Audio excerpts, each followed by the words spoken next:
জাতীয় নির্বাচন যত ঘনিয়ে আসছে ততই দেশের রাজনৈতিক অঙ্গনে চোখে পড়ছে বিদেশি কূটনীতিকদের বাড়তি তৎপরতা। ঢাকায় একের পর এক বৈঠক, সক্রিয় যোগাযোগ আর কূটনীতিকদের দৌড়ঝাঁপ নতুন করে আলোচনার জন্ম দিয়েছে। প্রধান উপদেষ্টা থেকে শুরু করে দেশের প্রধান রাজনৈতিক দলগুলোর শীর্ষ নেতাদের সঙ্গে নিয়মিত সাক্ষাৎ, সব মিলিয়ে প্রশ্ন উঠছে, এই তৎপরতা কি কেবল নির্বাচন পর্যবেক্ষণের অংশ, নাকি ভোটের আগে কূটনৈতিক অঙ্কে যোগ হচ্ছে নতুন কোনো হিসাব? ত্রয়োদশ জাতীয় সংসদ নির্বাচনকে সামনে রেখে প্রধান উপদেষ্টা ও দেশের প্রধান রাজনৈতিক দলগুলোর শীর্ষ নেতাদের সঙ্গে একের পর এক বৈঠক করছেন বিভিন্ন দেশের রাষ্ট্রদূত ও আন্তর্জাতিক সংস্থার প্রতিনিধিরা।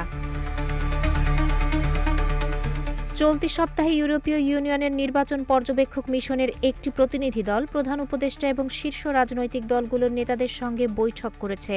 একই সঙ্গে প্রভাবশালী বিভিন্ন দেশের কূটনীতিকরাও রাজনৈতিক নেতাদের সঙ্গে সাক্ষাৎ করছেন।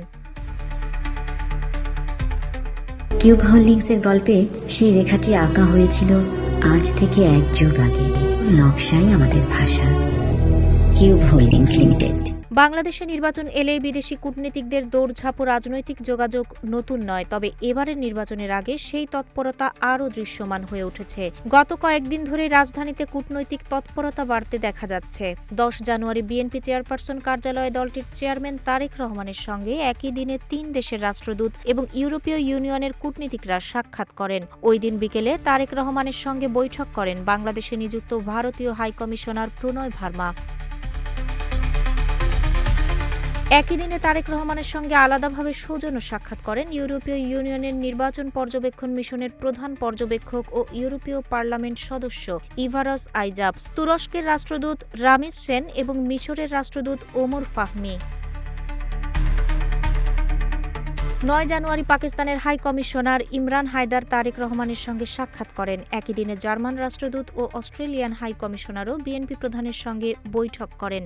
7 জানুয়ারি গুলশানে বিএনপি কার্যালয়ে সৌজন্য সাক্ষাৎ করেন বাংলাদেশে নিযুক্ত চীনের রাষ্ট্রদূত ইয়াও ওয়েন। সাম্প্রতিক সময়ে জামায়াতে ইসলামের আমির ডাক্তার শফিকুর রহমানের সঙ্গেও বৈঠক করেছেন একাধিক কূটনীতিক। 12 জানুয়ারি ইউরোপীয় ইউনিয়নের নির্বাচন পর্যবেক্ষণ মিশনের প্রধান পর্যবেক্ষক ইভারস আইজাবস এবং চীনের রাষ্ট্রদূত ইয়াও ওয়েন তার সঙ্গে আলাদাভাবে সাক্ষাৎ করেন।